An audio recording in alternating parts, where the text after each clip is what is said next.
సాధారణంగా రోజులో ఎన్ని గంటలుంటాయి అంటే 24 అని టక్కుని చెప్పేస్తాం. కానీ ఇకపై ఈ లెక్క మారనుందా అంటే అవుననే అంటున్నారు శాస్త్రవేత్తలు.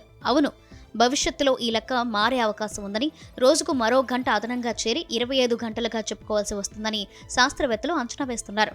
భూమి తన చుట్టూ తాను తిరిగే వేగం క్రమంగా మందగించడమే ఇందుకు కారణమని జర్మనీలోని మ్యూనిక్ టెక్నికల్ యూనివర్సిటీ, అమెరికాలోని విస్కాన్సిన్ మాడిసన్ విశ్వవిద్యాలయానికి చెందిన పరిశోధకులు తమ అధ్యయనంలో వెల్లడించారు. ఈ మార్పు ఎందుకు అంటే, భూమికి సహజ ఉపగ్రహమైన చంద్రుడు ప్రతి సంవత్సరం సుమారు 3.8 సెంటీమీటర్ల చొప్పున మన గ్రహం నుంచి దూరంగా జరుగుతున్నాడు.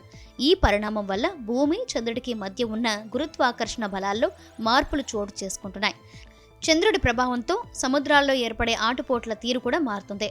వీటికి వాతావరణ పరిస్థితులు కూడా తోడై భూభ్రమణ వేగం తగ్గుతుందని శాస్త్రవేత్తలు విశ్లేషిస్తున్నారు. భూమిలో దాదాపు 20 అడుగుల లోతులో అమర్చిన ప్రత్యేకమైన రింగ్ లేజర్ టెక్నాలజీ సహాయంతో ఈ సూక్ష్మమైన మార్పులను గుర్తించినట్లు వారు తెలిపారు. అయితే ఈ భూభ్రమణ వేగంలో మార్పులు రావడం, తద్వారా రోజులోని గంటల వ్యవధి మారడం అనేది ఇదే మొదటిసారి కాదని శాస్త్రవేత్తలు గుర్తు చేస్తున్నారు.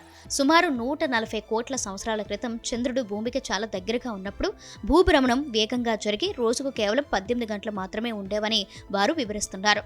అయితే కాలక్రమేణా చంద్రుడు దూరమవుతున్న కొద్దీ భూభ్రమణం వేగం తగ్గి రోజు నిడివి పెరుగుతూ వస్తుంది. అయితే రోజుకు 25 గంటలు అనే మార్పు తక్షణమే సంభవించేది కాదని పరిశోధకులు స్పష్టం చేస్తున్నారు.